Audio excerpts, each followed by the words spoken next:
कर लिया। ठीक है, एक और चीज थी, मैं तुम्हें शायद मैंने भेजा भी था, तुम्हारा फर्स्ट यूनिट टेस्ट शायद इस मंथ के एंड में है, फर्स्ट यूनिट टेस्ट। 29 से फर्स्ट। हाँ ठीक है, उसका मैंने प्लानर तुम्हें भेज भी दिया है। उन 3-4 दिनों में से कौन से दिन देना है वो मैं तुम्हें उसी समय पे बता दूंगा। बस टेंटेटिव है कि उन 3-4 दिनों के बीच में हम रखेंगे। सिलेबस भी शायद खत्म हो गया होगा तीनों ही सब्जेक्ट में, फर्स्ट चैप्टर की अभी बाकी है। बाकी है तो हो जाएगा, अगर बाकी है सर तो हो उसके गया पहले है। हो जाएगा, वो तुम नहीं, बेफिक्र फिजिक्स में रहो। थोड़ा बाकी है। हो जाएगा वो, क्योंकि उसमें सर ने भी पहले फंडामेंटल मैथ्स करवाया था ना, इसलिए थोड़ा लेट हो गया होगा वो। हो जाएगा वो, ठीक है। एंड उसके बाद जो नेक्स्ट यूनिट टेस्ट होगा उसमें रिलेशन एंड फंक्शन आना है पूरा। अभी तो शायद सिर्फ सेट से, if I am not wrong, हाँ सिर्फ सेट से उसमें। Okay Yes. चलो, तो हम वापिस सर। आते हैं। हाँ बेटा बोलो। सर स्वप्निल सर ने बोला है कि आप हमको वो प्रैक्टिस पेपर भेजोगे। हाँ मैं दे दूंगा। मुझे ये क्लास के बाद कोई भी बच्चे, मतलब बस वो व्हाट्सएप पे पिंग कर देना, जैसे मैं तुम्हारा व्हाट्सएप ओपन करूंगा मुझे याद आ जाएगा। बहुत सारे पेपर पड़े, बहुत सारे पेपर पड़े मेरे पास, तो जितने करोगे उतने कम है। अभी 1-2 भेजूंगा, 2 पेपर, ठीक है। Okay sir. हाँ बेटा बोलो। सर वो KVPY एग्जाम क्या होता है? हाँ केवीपीवाई बेटा एक जैसे एनटीएससी नाम सुना है बेटा तुमने, एनटीएससी? Yes sir. जैसी एनटीएससी होती है ना, वैसी केवीपीवाई की भी एग्जाम होती है, ठीक है। अब उसमें क्या रहता है, 1 मिनट। हाँ, ये लेक्चर 8 पार्ट 2 सबने देख लिया था ना, मैंने नोट्स भी भेज दिए थे। Yes notes sir. भेजे थे कि नहीं पार्ट 2 के, मैंने भेज दिए हाँ थे। सर। यस ठीक सर। है, ओके उनको गो थ्रू कर लेना, उसमें जो भी क्वेश्चंस एंड ऑल थे उसमें हमारा चैलेंजिंग क्वेश्चन भी डिस्कस था। चलो लेक्चर 9 पे आते हैं। सबसे पहले तो कोई एक बच्चा पूछ रहा है कि केवीपीवाई किस टाइप की एग्जाम होती है। तो एनटीएससी के बारे में तो सबको पता होगा ना, कि नहीं पता है एनटीएससी के बारे में? सर पता है। पता है, मतलब एक स्कॉलरशिप टेस्ट होती है, और आगे जब तक भी तुम गवर्नमेंट कोई भी कुछ ओरिएंटेड कुछ भी अगर स्टडीज करते हो तो उसमें स्कॉलरशिप मिलती रहेगी, 11वीं और 12वीं में भी मिलती है। उसी तरीके से केवीपीवाई भी एक स्कॉलरशिप टेस्ट है। हालांकि इसमें एक बेनिफिट है, तुम्हें पता होगा, क्योंकि ये बेसिकली बहुत सारे कॉलेजेस में एडमिशन में भी केवीपीवाई काम आता है, अगर तुम क्वालिफाई कर लो तो इसमें रैंकिंग भी आती है, क्योंकि ठीक है। तुमने नाम सुना है आईआईएससी? Yes sir. हाँ सर। आईआईएससीआर, आईसर भोपाल में Yes. भी है, और भी बहुत जगह पर है, आईआईएससी बेंगलोर। ये बहुत ही प्रेस्टिजियस इंडिया के रिसर्च इंस्टीट्यूट है,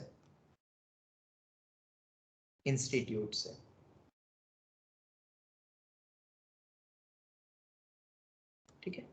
बहुत ही इंपॉर्टेंट, मतलब बहुत ही बढ़िया, अगर किसी को प्योर साइंस में अपने आगे अपना भविष्य बनाना हो तो। प्योर साइंस में, अगर प्योर साइंस में अगर तुम्हें आगे अपना फ्यूचर बनाना हो, किसी में भी प्योर साइंस, बीएससी केमिस्ट्री में, ऑर्गेनिक में, या उस टाइप से, मतलब जो भी बनाना है, तो इन टाइप के कॉलेजेस में तुम्हें डायरेक्ट एडमिशन मिल जाएगा। किसके थ्रू? केवीपीवाई अगर तुम क्रैक कर लो, उसके रिजल्ट के थ्रू रैंकिंग आती है, फिर एक फाइनल लिस्ट बनती है, ठीक है। तो it's nothing but a scholarship test in colleges के लिए, फ्री ऑफ कॉस्ट में तुम पढ़ोगे पूरे 4 साल, 5 साल, 3 साल, जितने का भी रहता है, पूरे फ्री ऑफ कॉस्ट में। अगर ये क्रैक कर दो तो इन्हीं कॉलेजेस में एडमिशन के लिए बच्चों को आईआईटी भी क्रैक करनी पड़ती है। अगर मान लो केवीपीवाई के थ्रू नहीं निकला, वो किसी को एडमिशन लेना है, तो आईआईटी एडवांस के रिजल्ट रैंकिंग के थ्रू भी इन कॉलेजेस में एडमिशन मिलता है। तो तुम समझ सकते हो कितने अच्छे और बहुत ही बढ़िया रिसर्च के लिए, आरएनडी में अगर किसी को जाना है आगे जाके, जो भी करना है, इसमें बहुत सारे कोर्सेस होते हैं, तो उसके लिए केवीपीवाई एक एग्जाम है। वो 11th में भी होती है तो 12th में भी होती है, किसी भी एक में भी तुम क्रैक कर लो किसी भी क्लास में तो भी तुम्हारा हो जाएगा, ऐसा है, ठीक है। बच्चे तो हालांकि 11th में क्रैक होने के बाद 12th में भी वापस देते हैं, क्यों? क्योंकि रैंक अच्छी मिल जाती है, रैंक अच्छी मिलती तो चांसेस और हाई मिल जाते हैं, क्योंकि आईएससी के बहुत जगह ब्रांचेस है, आईएसआर के भी बहुत जगह अलग अलग जगह पे ब्रांचेस हैं, तो और अच्छा मिल जाता है जैसे कॉलेज, ऐसा रहता है, ठीक है। तो 11th और 12th दोनों में दे सकते हो केवीपीवाई। अभी तो तुम 11th में हो तो अपन 11th में आगे आते हैं। इसमें मैथ्स आता है, केमिस्ट्री आता है, फिजिक्स आता है, एंड बायो भी आता है। अब बायो नाम सुन के अभी ऐसे मत दिमाग वो कर लेना, अरे बायो तो मुझे आता नहीं है, अरे तो बायो वाला बोलेगा मैथ्स मुझे आता नहीं है, वो दोनों के लिए सेम ही रहता है, ठीक है। मैथ्स, केमिस्ट्री, फिजिक्स, बायो, ये चारों रहते हैं उसमें। सिलेबस रहता है 9th 10th और 11th के कुछ टॉपिक्स रहते हैं, मतलब 11th/12th। क्यों? क्योंकि 9 जैसा 11th है, तुम्हें सबको पता होगा स्पेशली फिजिक्स में, और 10 जैसा 12th है, 10th के टॉपिक 12th में डिटेल में आते हैं, तो टफ पूछने के चक्कर में वो 11वीं 12वीं के भी क्वेश्चन पूछ लेते हैं। पर देखा जाए तो सिलेबस में 9 10th के टॉपिक्स है जितने भी तुमने पढ़े हैं, ठीक है। तुम कोई भी एक प्रीवियस ईयर का PYQ पेपर उठाना, प्रीवियस ईयर क्वेश्चंस का, KVPY का, तुम्हें आइडिया मिल जाएगा कि किस टाइप का पेपर आता है, ठीक है। मैथ्स, फिजिक्स, केमिस्ट्री, अब मैथ्स कितना रहता है? 9 10th का मैथ्स रहता है, और केमिस्ट्री, फिजिक्स, बायो अगर मैं बात करूं तो केमिस्ट्री, फिजिक्स, बायो में भी 9 10th का ही आता है। बायो में जैसे 11th का भी पूछ लेते हैं, बट कोई बात नहीं, कुछ क्वेश्चंस तो पेरेंट्स को डाउट है, सॉरी मैं डिस्टर्ब कर रही हूं, पहले तो क्या, बस 1-2 मिनट। एक मिनट बच्चा रुकना ना।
हाँ मुकुंद, कुछ कुछ पूछ रहे हो तुमने हाथ ऊंचा करा है मुकुंद। सर आपने कहा कि सेट्स भी आएगा UT1 में, लेकिन इसमें तो सिर्फ बेसिक ऑफ मैथ्स लिखा हुआ है। बेटा बेसिक्स ऑफ मैथ्स मतलब sets and wavy curve, wavy curve भी बेसिक ऑफ मैथ्स में ही आता है, ठीक है। Basic of mathematics actually module में नाम क्या दिया हुआ है? मॉड्यूल में तुमने देखा होगा तो सेट्स नहीं दिया हुआ है, सेट्स तो एनसीईआरटी में गिवन है। जो हमारे मॉड्यूल में उसमें बेसिक ऑफ मैथमेटिक्स दिया हुआ है, मतलब उसमें यूटी में बेसिकली हमारा एक सेट चैप्टर तो आएगा ही आएगा, एक वेवी कर्व भी दिया हुआ है ना, तुमने देखा होगा मॉड्यूल में दिया यस हुआ सर, है। यस तो सर। वो दोनों आएगा, मैं तुम्हें पेपर्स भेज दूंगा ना, तुम देख लेना, वैसे ही सॉर्ट ऑफ क्वेश्चंस आएंगे। कुछ न्यूमेरिकल टाइप के क्वेश्चन भी आएंगे, integer type question, 5 question integer type आएंगे और 10 क्वेश्चन अपने सिंगल करेक्ट वाले क्वेश्चन आएंगे। मैं पेपर भेजूंगा, उसमें इंस्ट्रक्शंस भी पढ़ना, तुम्हें सब समझ में आ जाएगा। और जो सिंगल करेक्ट वाले होंगे ना, उसमें +4 और -1 होती है मार्किंग, गलत करोगे तो -1, मतलब कोई भी तुक्का नहीं चलेगा, स्कोर आने के बजाय नेगेटिव होते जाएंगे, बच्चे तुक्के मार देते हैं, नेगेटिव में मार्क्स ले आते हैं फिर। और एक न्यूमेरिकल टाइप के भी क्वेश्चन होंगे, इंटीजर टाइप क्वेश्चन, इसमें बस तुम्हें इंटीजर बबल फिल करना है, जैसे 0 2, अगर 2 आंसर आया तो वो 5 क्वेश्चन ऐसे आएंगे तीनों सब्जेक्ट में। 15 क्वेश्चन आते हैं, 15 + 15 + 15, जिसमें से 10 question single correct, +4 -1, 5 question integer type. Integer type में एक बार इंस्ट्रक्शन पढ़ लेना, जनरली नेगेटिव मार्किंग नहीं होती है। इधर 0 to 99 में ही आंसर आते हैं ना उसमें? वो तुम्हें इंस्ट्रक्शन में सब देंगे लिख के, सब कुछ देंगे। मैं तुम्हें पेपर भी दूंगा ना, उसमें भी इंस्ट्रक्शंस लिखे हुए हैं, तुम गो थ्रू कर लेना। मैं भी ओपन नहीं करना चाहता हूँ, तुम खुद पढ़ना इंस्ट्रक्शंस, मैं बस एक आइडिया दे रहा हूँ कि ये पैटर्न होता है। ओके, ये हो गया। और किसी को कोई यूटी के सिलेब मतलब पैटर्न या उसमें कुछ डाउट? अपन वापस आ जाए, अपन जो डिस्कस कर रहे थे। सर हाँ बोलो। सर ये तो मेंस लेवल का क्वेश्चन होगा, पेपर, हाँ एग्जाम हो। मेंस। पर वो क्या होता है पता है, 2 से 3 क्वेश्चन थोड़े से एडवांस के भी क्वेश्चन तीनों सब्जेक्ट में डाल देते हैं, वरना रैंकिंग कैसे डिसाइड होगी कौन बच्चा कितना पढ़ रहा है? तो 2-3 क्वेश्चन तुम्हें एडवांस लेवल के मिलेंगे, बाकी तो कैसे मिलेंगे? अपनी एक्सरसाइज जिसने अच्छे से कर ली हो, क्लास नोट्स अच्छे से कर लिया हो, और लेवल 1 सेट 2 कर लिया हूं। इतना तो अपना डिस्कशन भी हो चुका है ना, इतना तो अपने कर भी चुका है। बस इसी टाइप का पेपर आएगा। क्लास नोट्स इंपॉर्टेंट है, क्योंकि अगर टफ आता है ना तो क्लास नोट से हो जाएगा, क्योंकि क्लास नोट्स में तो सब कुछ है, इसलिए क्लास नोट सर्वोपरि है। फिर उसके बाद दूसरे, और मेजॉरिटी ऑफ क्वेश्चन एक्सरसाइज और लेवल 1 टाइप के आते हैं, टाइप के आते हैं, एज इट इज थोड़ा मिलेंगे, वैल्यू बदल बदल के पूछेंगे, फिर तो क्या फायदा टेस्ट लेने का। हाँ सर, वो तो नहीं होगा ना। हाँ, वैल्यू तो बदलेंगे वो तो, वरना तो फिर तो हर बच्चा पूरे ले आएगा, फिर टेस्ट जिसके लिए कराई जाती है वो फायदा ही नहीं है उसका, फिर ऐसा है। ठीक है, तो अच्छे से तैयारी करना। मैं पेपर दूंगा प्रैक्टिस, तुम बोलोगे तो प्रैक्टिस पेपर ऐसा असाइनमेंट दे दूं मैं, और जनरल में डाल दूंगा, ताकि क्या होगा, तुम सभी बच्चे एक बार अटेम्प्ट करोगे, और डिटेल सॉल्यूशन लिख के करना, डिटेल सॉल्यूशन लिख के, कोई भी ऑब्जेक्टिव अप्रोच मत लगाना, डिटेल सॉल्यूशन लिख के करोगे ना तो तुम्हारे लॉजिक्स क्लियर होंगे, तो एक्चुअल पेपर में भी मार्क्स आएंगे। कर लेंगे एक्टिविटी? यस। ठीक है, मैं 2 पेपर दूंगा, 2 पेपर के बाद अगर तुम्हें और पेपर भी चाहिए तो मैं और दे दूंगा। ठीक है, मेरे पास बहुत पेपर पड़े, बहुत पेपर, तुम जो बोलोगे मेरे पास उसके पेपर मिल जाएंगे, तीनों सब्जेक्ट के। ओके, बहुत है मेरे पास, तो बस तुम मेहनत करो, और पेपर से वापस क्वेश्चन रिपीट नहीं होंगे, ये भी बता दो। जो हमने मेन ये जो करा है ना, उससे क्वेश्चन आते हैं, वो तो बस प्रैक्टिस के लिए कि पेपर लेवल कैसा होता है, किस टाइप के क्वेश्चन आते हैं ऑल। हाँ, एक और चीज, मैं पुराने साल के तुम्हें पेपर्स दूंगा ना यूटी के, तो पैटर्न बदल जाएगा, याद रखना। मैं एक पेपर दूंगा जो एग्जैक्ट इसी पैटर्न का होगा, पर बाकी पेपर्स इस पैटर्न के नहीं होंगे, तो समझ जाओगे ना पैटर्न। मैं लिख भी दूंगा कि इस टाइप का पैटर्न का पेपर आएगा, बाकी पेपर्स जो मैं दूंगा ना वो सिर्फ प्रैक्टिस के लिए, क्योंकि पुराने सालों में ये पैटर्न नहीं था। तुम्हें भी पता होगा जेईई मेन में पिछले साल तक न्यूमेरिकल टाइप नहीं आते थे, इंटीजर टाइप, पता होगा तुम्हें, पहले नहीं आते थे, ये अभी इंट्रोड्यूस हुए इंटीजर टाइप क्वेश्चंस आना। इस कारण हमने यूटी में भी अब रखना शुरू कर दिया, इसलिए। ओके, चलो। तो सर मॉड्यूल में तो नहीं है सर, बेटा मतलब मॉड्यूल में न्यूमेरिकल टाइप है, मतलब वो तो एडवांस में है सर, मेरी नहीं? मॉड्यूल। अरे क्या बात कर रहे हो, मेंस हमने में तो भी डिस्कस है। करा नहीं है लेवल 1 सर, तुमने नहीं सॉल्व करा, इसका मतलब मेन है सर। लेवल 1 में भी है, लेवल 1 में है मैथ्स तो में भी मॉड्यूल किए 1 थे। को, हाँ, numerical based question 24 to 28 set 2 level 1, level 2 में भी है, लेवल 1 में भी है। एक सेकंड बच्चा रुकना,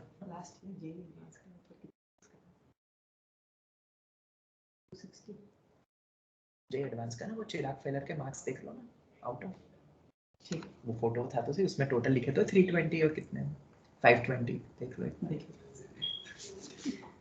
हाँ जी, और किसी को कुछ पूछना है?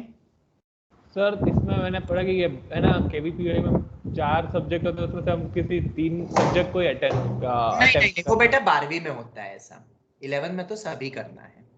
ओके, 11 में तो करना ही है, और भी कुछ पैटर्न होगा मैं बता दूंगा डिटेल में, अभी बस मैं तुम्हें ब्रीफ कर रहा हूँ। ठीक है, सिर्फ मैं ब्रीफ कर रहा हूँ कि ऐसा ऐसा होता है। एक और चीज, 50% भी अगर तुम मार्क्स ले आओ, 50% मतलब ये 100 मार्क का पेपर होता है, कुछ क्वेश्चन 1 मार्क के आते हैं और कुछ क्वेश्चन 2 मार्क के आते हैं। तो अगर तुम 50% मतलब 50 मार्क भी ले आओगे ना, तो भी केवीपीवाई क्वालिफाई हो जाता है।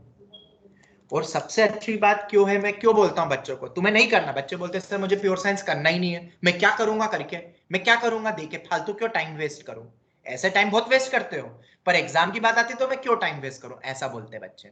तो मैं पहले बता दूं, इस एग्जाम को देने वाले 15 से 20 लाख बच्चे होंगे। कितने बच्चे होंगे देने वाले? 15 से 20 लाख। और उन बच्चों में जब रिजल्ट आएगा तो एक अलग ही एक्सपीरियंस मिलेगा ना तुम्हें, बोलो। क्योंकि अब ये वाली एग्जाम जितने भी बच्चे नीट की एग्जाम देते हैं, मेडिकल की, सब बच्चे एक साथ देते हैं, ठीक है, क्योंकि सभी कुछ आ रहा है, मैथ्स फिजिक्स बायो, और जो बच्चे जेई की तैयारी कर रहे हैं वो सब बच्चे ये पेपर देंगे, तो 6-7 लाख 8 लाख तो अपने वही हो गए, जेई वाले हर साल देते हैं जनरली, और 15 से 20 लाख बच्चे नीट वाले होते हैं, तो दोनों मिला दो तो 25 लाख होते हैं, तो उसमें से 15 लाख तो देंगे ना, 10 लाख भी हटा दो तो, या और कम कर दो, 6-7 लाख तो देंगे ही देंगे ना, बच्चे देते ही है जो ओरिएंटेड होते हैं। ऐसा नहीं कि उनको जाना है 6 लाख बच्चों को जाना है, ऐसा थोड़ी ना है, पर वो देते हैं ताकि सीखने को बहुत मिलता है। और जब किसी कॉम्पिटिटिव एग्जाम की तैयारी करते हो ना, तो वो तैयारी उस एग्जाम में नहीं, आगे आने वाली हर एग्जाम में फायदेमंद होती है। इसलिए केवीपीवाई तुम्हारे लिए तो इजी हो जाता है, पता है क्यों? मैथ्स तो तुम कर ही लोगे, मैं बताऊंगा मैथ्स कैसे क्या करना है। केमिस्ट्री फिजिक्स चल ही रहा है, तो पिछले साल के और देख सकते हो तुम 9th-10th का भी पार्ट। और बायो तुम थोड़ा बहुत भी नजर मारोगे ना तो याद आ जाता है, बस टिक करना है। बायो वालों को दिक्कत होती है, पता है क्यों? क्योंकि उसको मैथ्स पूरा भूल चुका रहता है वो। पर मैथ्स वाला थोड़ा बहुत बायो देख के याद भी रहता है, जब क्वेश्चन 4 ऑप्शन आते हैं ना तो सोच लेता है वो, ऐसा है। और इसमें भी नेगेटिव मार्किंग होती है, 0.5 समथिंग नेगेटिव मार्किंग होती है। वो तो मैं तुम्हें पैटर्न वगैरह वो सब बता दूंगा मैं, वो फिर कभी पेपर पैटर्न वो सब तो अभी आगे की बात है, ठीक है। बट इसके फॉर्म्स आ चुके हैं, क्या मैंने ग्रुप में भेजा हुआ है? सर मैं स्कूल से भी Yes, बोला sir, है, भेजा ये था। केवीपीवाई के फॉर्म्स हमें स्कूल से भी मिले हैं। हाँ मिलेंगे, या तो ऑनलाइन अप्लाई कर सकते हो, ये सब ऑनलाइन हो जाता है आजकल। उसकी साइट पे जाके इंस्ट्रक्शंस भी सब लिखे हुए हैं। पहले तो पता है क्या होता था, केवीपीवाई वही दे सकता है जो 10th में 80% अप लाता था। अब वो क्राइटेरिया भी हटा दिया जब से ये बोर्ड का ये सब हुआ है। क्राइटेरिया पिछली बार भी हट गया था, इस बार भी हट गया है। तो आराम से पेपर दो, और क्या क्या तैयारी करनी जो पढ़ रहे हैं बस वही, और थोड़ा बहुत 9th-10th का देखना रहता है। ट्राई तो करो। बोलो, दोगे एग्जाम? सर हाँ बोलो। हाँ सर देंगे। सर तो जैसे अगर जैसे 6-7 लाख लोगों ने दिया, हाँ। और उनमें से अगर 2 लाख का पेपर क्लियर हो जाता है तो फिर भी नहीं तो नहीं वो नहीं, 2000 ही करते बच्चे निकलते हैं बस, 1000-2000 ही बच्चे क्वालिफाई हो पाते हैं बेटा, इतनी सीट्स है। और उतने बच्चे ही 50% ला पाते हैं। अब तुम समझ जाओ, हर 8 लाख में हर बच्चा पढ़ता है क्या? पढ़ने वाले तो कितने बचते हैं? 50,000 60,000 बस, बाकी सब तो ऐसे ही रहते हैं। फिर उसमें से कट शॉट होता है, फिर उसमें से कट शॉट होता है, ऐसा होता है। देने वाले फॉर्म भरने वाले तो ढेर होते हैं, पर एक्चुअल में तैयारी करने वाले तो बहुत कम होते हैं ना, ऐसा रहता है। तुम जेई मेन में ही समझ लो, जेई मेन में 7 लाख बच्चा बैठता है, पता है? और उसमें ना अराउंड 100 मार्क पे आउट ऑफ 300 100 मार्क्स में भी 90 परसेंटाइल आ जाता है। मतलब तुम जेई मेंस एडवांस के लिए क्वालिफाई हो जाते हो, एडवांस तुम दे सकते हो पेपर। फिर तो तुम सोच सकते हो पढ़ने वाले कितने होते हैं उनमें, और अच्छे से सीरियसली पढ़ने वाले और कितने होंगे, और मेहनत करने वाले ओरिएंटेड वाले कितने होंगे, वो और कम होते जाते हैं बेटा, ऐसा है, ठीक है। पिछले साल तक तो केवीपीवाई के 2 राउंड होते थे, एक रिटर्न होता था और एक होता था इंटरव्यू। बहुत जबरदस्त, उसमें टेक्निकल चीजें पूछते थे बस पूरी, और वो गांधीनगर में जनरली बच्चों का नंबर आता था, यहाँ के बच्चों का। पर पिछले साल ड्यू टू कोविड उन्होंने सिर्फ रिटर्न से ही सिलेक्ट कर लिए, शॉर्ट लिस्ट कर दिए। अगर सिचुएशन नॉर्मल होती है, थर्ड वेव नहीं आती है, तो इंटरव्यू भी होगा इस बार फिर। पर अभी के लिए तुम समझ लो सिर्फ रिटर्न ही होगा, ऐसा समझ लो। तो रिटर्न ही बेस्ट करना है, और उसमें कट शॉर्ट कर देते थे, फिर वो इंटरव्यू में कट शॉर्ट कर देते थे 50%, ऐसा हो जाता था। तो इसमें ज्यादा निकलते थे रिटर्न में, अब रिटर्न में ही कम निकलते हैं क्योंकि वही फाइनल है, ऐसा है। तो ये समझ में आया केवीपीवाई? तो सर जो पहले रिटर्न प्लस इंटरव्यू में लेवल होता था उससे हायर लेवल के क्वेश्चन होंगे ना?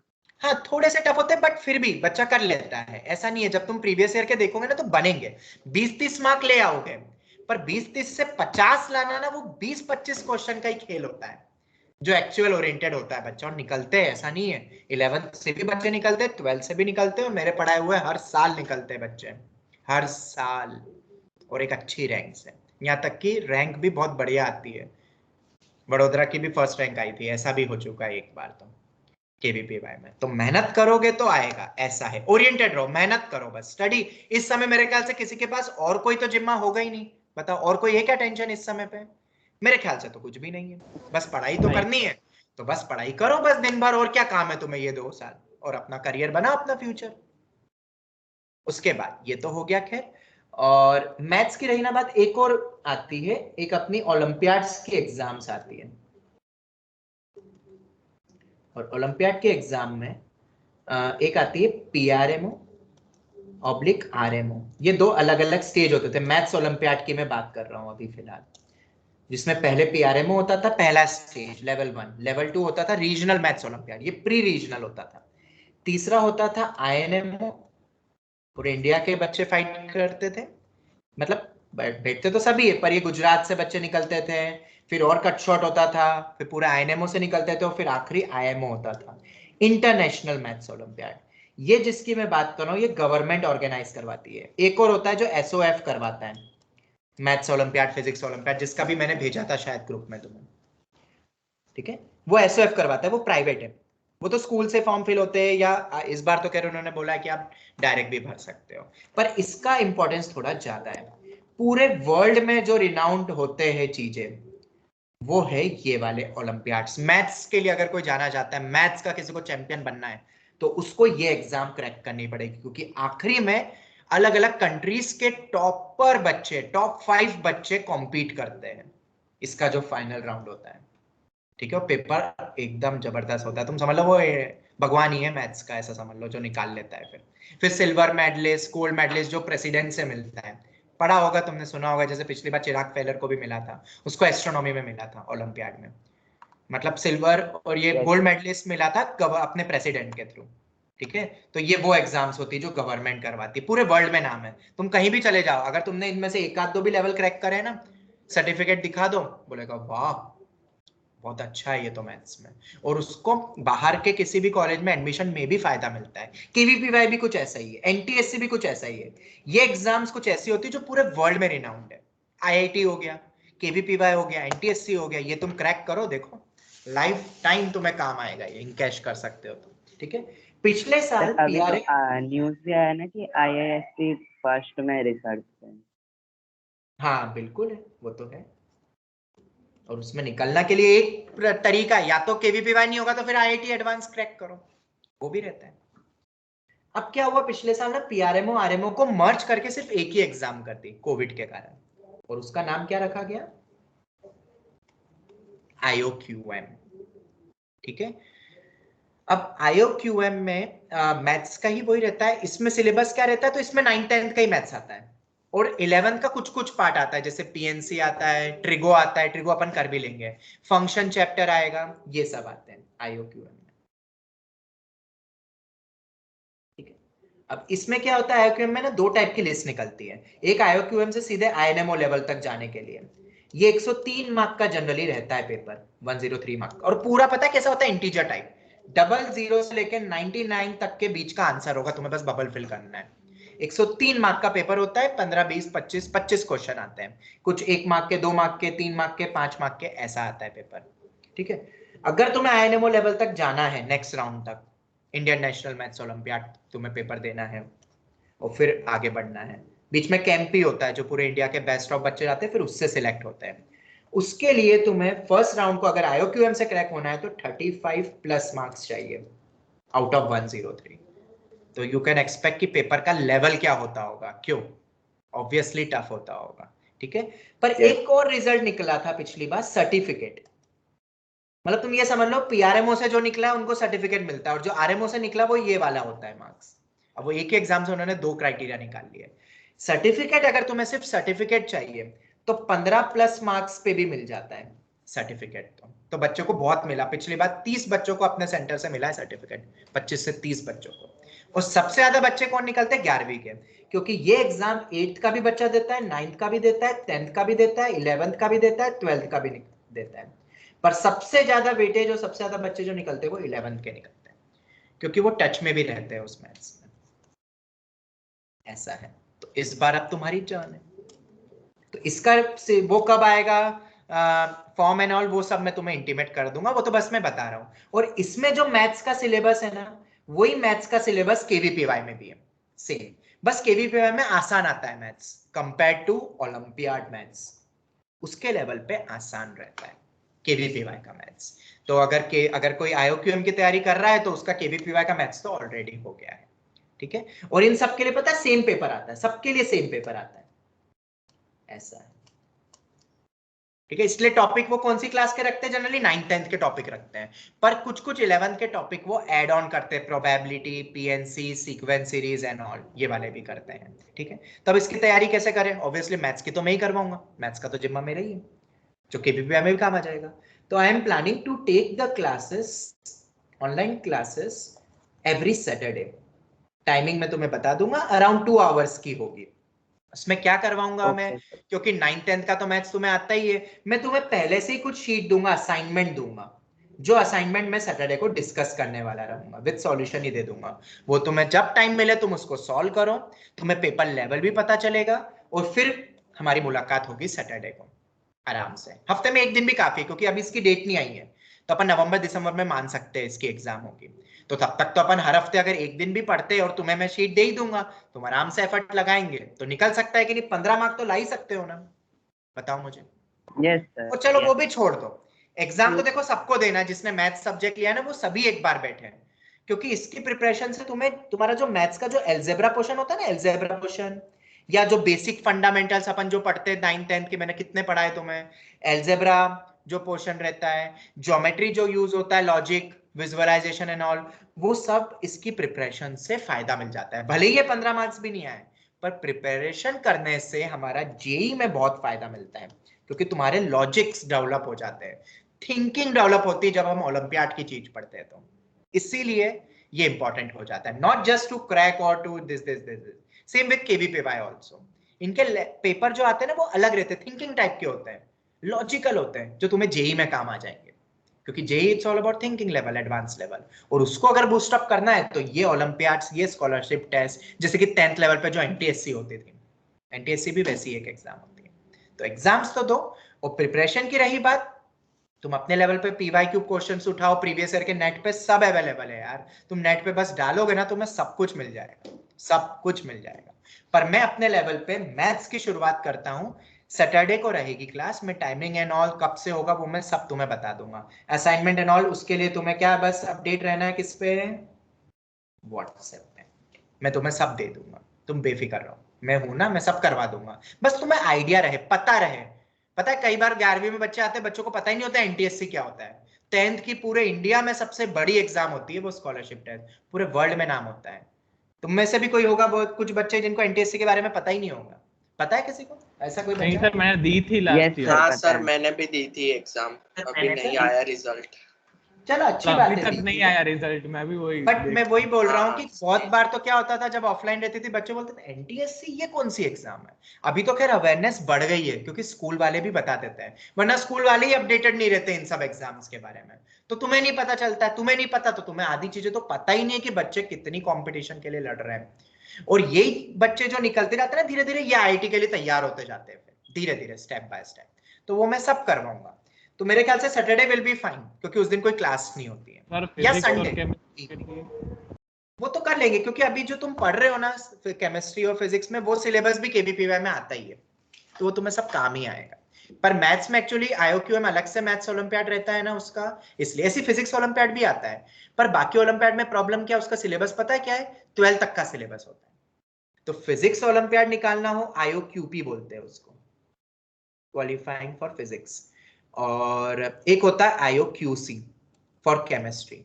ये ओलंपियाड एक एस्ट्रोनॉमी वाला भी होता है, वो फिर कभी तुम्हें बताऊंगा। पर इसमें ना 12th क्लास तक का सिलेबस होता है, तो इसमें कौन से बच्चे निकलते होंगे मैक्सिमम, बताओ सर? तो फिर हम 12th में आके ही देंगे। 12th में नहीं, एग्जाम तो देने को मैं बता दूंगा, जैसे आईओक्यू है तुम दे सकते हो, एस्ट्रोनॉमी वाला होता है, वो मैं सब तुम्हें गाइड करूंगा बाद में, ठीक है। पर ये होता है कि इसमें 11th के बच्चे निकलते हैं, पर बहुत कम निकलते हैं, 12th तक का सिलेबस होता है, और ये एग्जाम भी 9th 10th 11th 12th सभी बच्चे दे सकते हैं। पर मैथ्स में ये फायदा है कि 10th तक का ही सिलेबस होता है और 11th के कुछ टॉपिक्स आते हैं, इसीलिए। और हम स्टार्ट करेंगे अभी पहले मैथ्स से, ठीक है। सैटरडे को मैं बता दूंगा, मैं सब तुम्हें अपडेट कर दूंगा व्हाट्सएप पे, तुम बेफिक्र रहना। तो केवीपीवाई और आईओक्यूएम ये दोनों के बारे में सबको पता चल चुका है। सर तो कितने एग्जाम्स होते होंगे कंपटीशन के लिए? मैं सब बता दूंगा तुम्हें बेटा, अभी मत सोचो, ना घबराने की जरूरत है, जो भी करना है तुम्हें वो मैं सब बताऊंगा तुम्हें। 2 साल तुम पढ़ोगे मेरे साथ। था। बोलो ना, बोलो। सर उसमें केवीपीवाई के वेबसाइट पे जाते तो उसमें क्वेश्चन पेपर्स के लिए स्ट्रीम्स रहते हैं, स्ट्रीम एस ए। हाँ, मैंने कल लिखा नहीं क्या ग्रुप में, मैं शायद भूल गया तुम्हें लिखना, अरे यार मैंने दूसरे ग्रुप में डाला था। ऐसे स्ट्रीम 11th के लिए होता है, याद रखना, तुम्हें ऐसे भरना है। बायो वाले भी ऐसे ही भरते हैं। एसबी भी होता है एक, एसबी तो उनके लिए होता है जो कि 12th पास करके कोई डिप्लोमा कोर्स या कुछ कर रहे हैं, वो 12th पास वालों के लिए रहता है एसबी, वो हमारे लिए नहीं है। 12th में आता है एसएक्स स्ट्रीम, ये 12th वाले भरते हैं, और ऐसे भरते 11th के बच्चे, 11th पास। और जो कोई केवीपीवाई का है, हाँ केवीपीवाई में ये दोनों स्ट्रीम होती है, तो तुम्हें कौन सा भरना रहेगा? ऐसे। और ये एग्जाम कब होगी? तो ये एग्जाम कब होगी, तो मुझे भी भूल रहा हूँ मैं, डेट क्या आई है सर 7 नवंबर नवंबर लिखा हुआ है ना, हाँ। कोई एक बच्चा पूछा ना, युग बेटा 7 नवंबर को अराउंड होने वाला है, ठीक है युग। तभी अपने पास वक्त है, ऐसा नहीं है कि वक्त नहीं है। और अब बस हम तैयारी शुरू करेंगे। एक और चीज, मैथ्स की जैसे IOQM करोगे तो KVPY का भी मैथ साथ साथ हो रहा है। KVPY की टेस्ट सीरीज हम बाद में लेंगे, अभी इसकी टेस्ट सीरीज भी स्टार्ट हो जाएगी, क्योंकि ऑब्वियसली अगर मैं कुछ पढ़ाऊंगा तो ऑब्वियसली टेस्ट तो लूंगा। तो इसके टेस्ट का भी शेड्यूल बन चुका है, जिसमें कुछ कुछ सिलेबस आएंगे और फिर पूरे फुल कोर्स सिलेबस टेस्ट आएंगे। 103 मार्क का आएगा, जिसमें 15 प्लस भी अगर तुम ले आओगे तो तुम समझ लो कि तुम क्वालिफाई कर सकते हो। और 3 घंटे का पेपर होता है, 3 घंटे में सिर्फ तुम्हें 15 मार्क बटोरना है मिनिमम। 35 प्लस आए तो और अच्छी बात है, ठीक है। पर 35 to 40 प्लस वाले बच्चे पता है पूरे इंडिया में कितने रहते हैं जो INMO तक पहुंचते हैं? शायद 500 400 500 बच्चे ही रहते हैं बस पूरे इंडिया में, ठीक है। पर प्रैक्टिस तो करो, ट्राई तो करो, होना नहीं होना बात की बात है। क्या पता सर्टिफिकेट मिल जाए, वो सर्टिफिकेट तुम्हें लाइफ टाइम काम आएगा। IOQM का सर्टिफिकेट अगर मिल जाता है तो, और कहीं पे भी तुम फॉरेन यूनिवर्सिटी में भी अप्लाई करोगे तो वो लगा सकते हो अपने रेज्यूम में, बहुत बेनिफिट है। खैर उसके गवर्नमेंट तो जो करवाती है वो तो होते ही इंपॉर्टेंट है। हाँ जी, और किसी को कोई भी क्वेरी? मैं हाँ, शेड्यूल एंड ऑल इसका सब अभी- भेज दूंगा तुम्हें। हाँ बेटा बोलो। Yes, sir. सर अभी ऑफलाइन होने का कुछ चांस है क्या? हाँ चांस है ना, बिल्कुल है। अभी जैसे मैंने आज ट्रायल के लिए 12th के एक बच्चे को बुलाया था आज, ठीक है। तो वो बैठ के उसने देखा कैसा क्या लग रहा है। मैं तो अपना पढ़ा रहा था वही ऑनलाइन, मतलब बच्चे सब पढ़ ही रहे थे, पर एक ऑफलाइन के लिए एक बच्चा आ गया। तो अभी हमने क्या करा है, अभी 12th में मैं इस वीक ट्रायल कर रहा हूँ, अगर हो जाएगा तो तुम्हें भी मैं स्टार्ट करवा दूंगा। तुम्हारा सबसे पहले डाउट सेशन शुरू होगा। जैसे तुम अपने टीचर से क्या ले लो, टाइम ले लो। जैसे मैथ्स में तुम्हें कोई भी डाउट हो तो पहले तुम डाउट के लिए अपने टीचर से बात कर लो। तुम पर्सनली ऑफलाइन मोड में आके टीचर से अपने डाउट पूछ के जा सकते हो, जब टीचर फ्री होगा, जब तुम फ्री रहेंगे। ये एक हो गया पॉइंट। अभी धीरे से डाउट लेंगे, फिर कुछ के बाद डाउट्स के बाद जब देखते हैं अभी सिचुएशन नॉर्मली है, फिर अपनी क्लासेस ऑनलाइन प्लस ऑफलाइन दोनों रहेगी, याद रखना। मतलब जिस समय पे बच्चे ऑनलाइन घर बैठ के कर रहे हैं, उसी समय पे ऑफलाइन भी बच्चे बैठ के करेंगे एक ही टाइम पे। मैं अगर तुम्हें पढ़ा रहा हूं ना, इस समय पे तुम मान के चलो मेरे सामने यहाँ पे 5-10 बच्चे बैठे हुए हैं, ऐसा रहेगा। और कुछ कुछ बच्चे ही आएंगे, वो टर्न में आएंगे, टर्न वाइज वो मैं बता दूंगा, क्योंकि गवर्नमेंट की के गाइडलाइंस के थ्रू ही हम चलेंगे। एंड वही बच्चा आ सकेगा जो कंसेंट फॉर्म भर देगा, वो मैं अभी तुम्हारे से शेयर करूंगा आगे जाके। तो वो सब प्लानिंग में है, वो तुमसे बहुत जल्द डिस्कस हो जाएगा। सर सर हाँ हाँ बोलो। मैंने बोलो। हाइब्रिड लिया है तो मैं आ सकता हूँ? हाँ हाँ, सर अरे मेरा वो भी मैं सब बता दूंगा, वो सब बाद में हो जाएगा बेटा, सब हो जाएगा, ठीक है। डाउट्स के लिए तो सब बच्चे आ ही सकते लास्ट ईयर पूरा साल ऑनलाइन ही हैं। देखो ये साल अगर अभी जल्दी ऑफलाइन तुम तो 1 साल का हो गए हो, तुम सोचो मैं पिछले 8 सालों से जब से पढ़ा रहा हूँ, 8-10 सालों से हम सब ऑफलाइन टीचर्स हैं, हम ऑनलाइन में स्विच हुए हैं। तो तुमसे ज्यादा हमें जल्दी है कि हम ऑफलाइन में आए। बट तुम्हें भी पता है सिचुएशन कैसी है। अभी फिर 2-3 दिन पहले मोदी ने भी कहा कि थर्ड वेव आ सकती है। तो हम इतना जल्दी भी नहीं करना चाहते कि तुम्हारी हेल्थ पे कुछ गड़बड़ हो जाए, क्योंकि पढ़ाई से भी पहले हेल्थ है। हेल्थ अच्छी है तो सब अच्छा है। अगर हेल्थ खराब हो जाए, देखो मुझे कोविड हुआ था, मैंने शायद तुम्हें नहीं पता होगा ये चीज, मुझे खुद को कोविड हुआ है, पर उस कोविड में भी मैंने क्लासेस ली है। एक दिन शायद बस स्किप किया था, उसकी भी मैंने एक्स्ट्रा क्लास ले ली थी। आई कैन अंडरस्टैंड कि कोविड में क्लासेस लेने में मेरी क्या हालत खराब हुई थी, और मैं नहीं चाहता था कि बच्चों का कुछ भी सेक्रीफाइस हो, कुछ भी चीज हो। तुम पूछना जो पुराने बच्चे, उनको पता होगा शायद, जो दूसरी वाली बैच से आए थे, ठीक है। तो सिचुएशन बहुत खराब थी मतलब उस समय पे, और मेरे को हुआ है तो मैं आई कैन फील इट कि क्या सिचुएशन थी और कैसी हालत खराब होती है, ठीक है। तब फिर हमें लगता है, तब स्टडी सब कुछ भूल जाते हैं, फिर लगता है बस हम ठीक हो जाए, ऐसा रहता है। तो हम उसको भी नजरअंदाज नहीं कर सकते। बट हाँ, धीरे धीरे जैसे अनलॉक की प्रक्रिया भी धीरे धीरे हो रही है, हम धीरे धीरे पहले 12th के बच्चे, क्योंकि वो थोड़े से मैच्योर होते हैं, उनका भी हमने डाउट सेशन शुरू कर दिया है। फिर उनका हम क्लासेस शुरू करेंगे, थोड़े थोड़े बच्चे आएंगे टर्न वाइज। फिर तुम्हारा नंबर आ जाएगा साथ में डाउट के लिए, फिर तुम्हारा आ जाएगा ऑफलाइन के लिए। एक एक करके करेंगे, एकदम भीड़ हो गई तो तुम्हें भी पता है क्या होगा। अगर एक बच्चे को भी हो गया गलती से भी, उसको हो गया, हमें तो चलो खैर वैक्सीन लग गया, तुम्हें तो वैक्सीन भी शायद नहीं लगे होंगे तुम बच्चों को, तो कि लगे? नहीं लगे। नहीं लगे। बिलो 18 नहीं लगे। हाँ तो फिर under 18 तुम्हारे, चलो हम तो फिर भी एक एक वैक्सीन हमें लग चुकी है, और एक बार कोविड भी हमें हो गया है, ऑलमोस्ट बहुत फैकल्टीज को हो गया, क्लास लेते हुए ही हुआ, ठीक है। तो हम नहीं चाहते कि तुम्हारे ऊपर कुछ भी प्रॉब्लम आए, तो हम धीरे धीरे करके करेंगे। पहले 12th का धीरे धीरे स्टार्ट करेंगे, फिर तुम्हारा भी स्टार्ट करेंगे, बट वो स्टार्ट हो चुका है क्योंकि हम सेंटर से ही लेक्चर ले रहे हैं। मतलब मैं अभी सेंटर पे बैठा हूँ, पता है, मैं सेंटर से ही ले रहा हूँ क्लास में, पर बच्चे कोई भी नहीं बैठे मेरे आसपास, बस मैं अकेला बैठा हूँ पूरे रूम में, ऐसा है। ठीक है, तो तुम बेफिक्र रहो, मैं सब कुछ तुम्हें बता दूंगा, तुम बस पढ़ाई में दिमाग लगाओ, बाकी सबका जिम्मा मेरा है। तुम बस पढ़ाई में करो, तुम्हें कोई भी प्रॉब्लम आए उसके लिए मैं बैठा हूं, बस पढ़ना तुम्हें। देखो पढ़ तो मैं नहीं सकता हूं ना, मैं पढ़ भी लूंगा बट तुम्हें फायदा नहीं मिलेगा उसका कुछ भी। नहीं सर, हम पढ़ते हैं। बस तुम पढ़ो, दिन भर पढ़ो, 24 घंटे पढ़ो, हब किताबें खत्म करो, मॉड्यूल, जो डाउट आए वो हमसे पूछो, हम उसके लिए हमेशा रेडी है तुम्हारे लिए तो हम बैठे हैं। ठीक है, तुम्हारा रिजल्ट आएगा तो क्या होगा, हमें खुशी होगी।